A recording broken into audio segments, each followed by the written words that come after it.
Weathered Wings, How the Wind That Tried to Break Her Taught Her to Soar by Reuben White. The first time Janiyah realized she was different was when her mother's lips pursed into that familiar thin line, eyes narrow with disappointment as she examined her daughter's artwork. "Is that really the best you can do?" her mother asked, voice dripping with a sweetness that couldn't mask the acid beneath. Janiyah was 7. By 12, she had collected enough disparaging remarks to fill the diary she kept hidden beneath her mattress. Her father's booming voice, "When I was your age, I was already winning competitions." Her brother's casual cruelty, "No wonder nobody wants to sit with you at lunch." Her teacher's backhanded compliment, "You're surprisingly articulate for someone so distracted."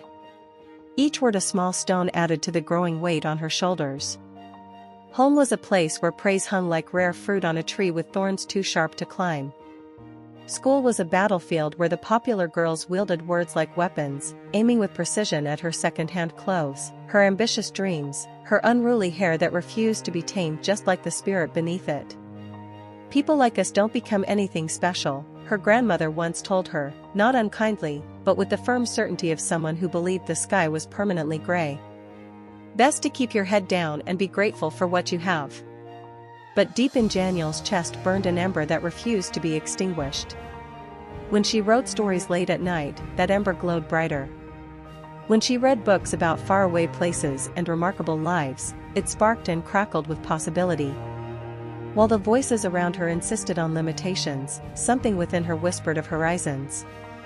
In high school, when her English teacher Mr. Abernathy pulled her aside after she submitted a poem for class, she braced herself for another critique. Instead, he said, "You have a gift with words, Janiyah. A rare one." His eyes, unlike so many others, held no mockery or doubt, only recognition. It was the first time anyone had ever seen the fire inside her and called it by its proper name, talent. That single moment of validation was a hairline crack in the fortress of doubt her life had built around her. Not enough to break it down, but enough to let in a sliver of light. College was both escape and challenge.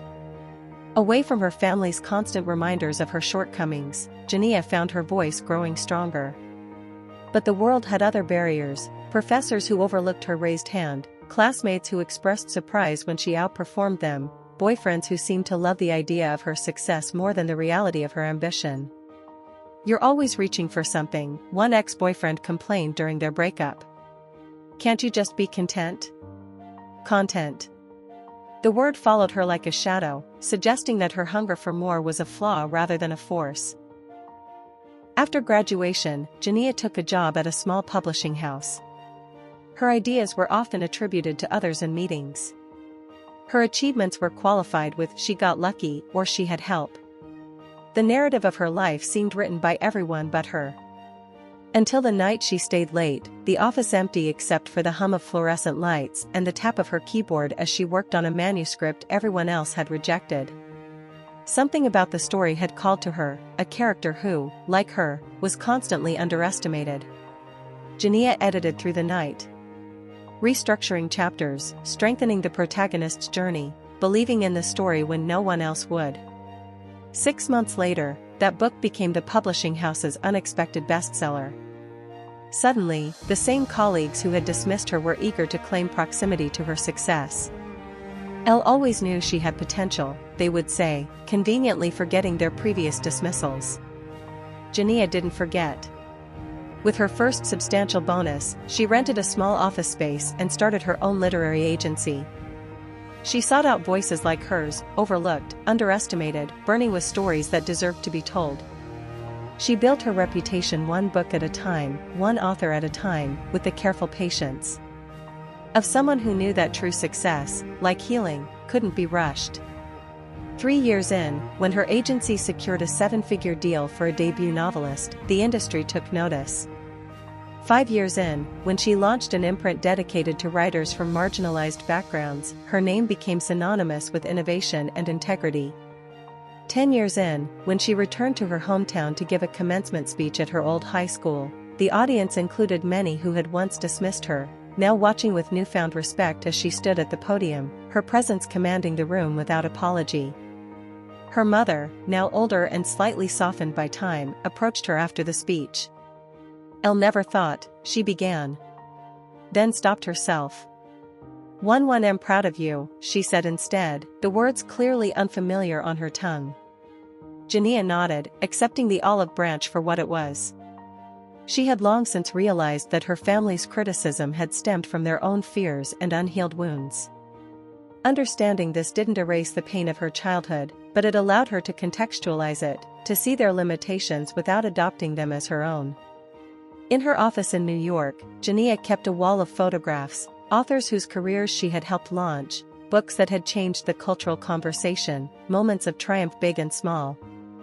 But in the center hung a simple framed quote: "They tried to bury us. They didn't know we were seeds." For every young writer who came to her with doubt in their eyes and fire in their hearts, Janiyah would point to that quote and say, "The very soil they used to bury you can become the ground from which you grow. But you must decide to grow."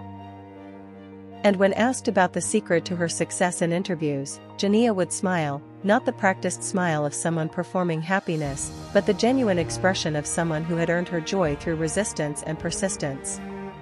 "The world," she would say, "is full of people ready to tell you who you are and what you're worth. Your job is not to convince them they're wrong. Your job is to hold so tightly to your own truth that their opinions become irrelevant."